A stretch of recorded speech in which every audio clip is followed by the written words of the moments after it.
I want to tell a story about why having a balanced perspective is helpful when you're trying to go through something uncomfortable.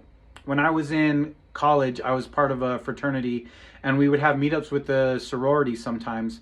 There was an activity that I went to and it was planned by the sororities and it was like a blind date type meetup.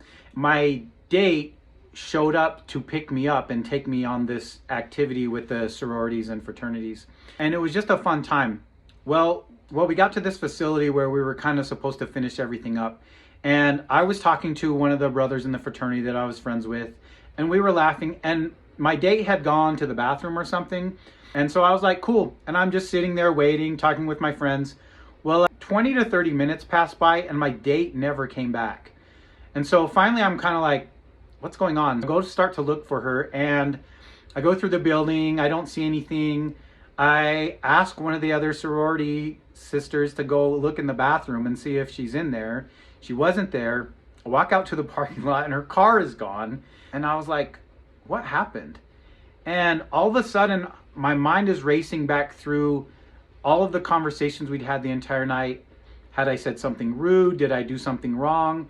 And I really started feeling awful about myself. What happened? Why would my date, without even telling me, just completely bail and leave?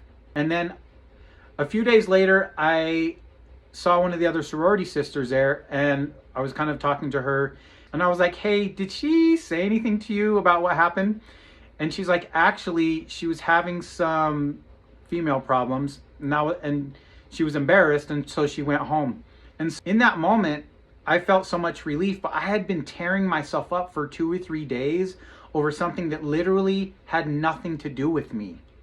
I tell you that story because quite often I go through something and I have this perspective of what's going on and it's not even accurate.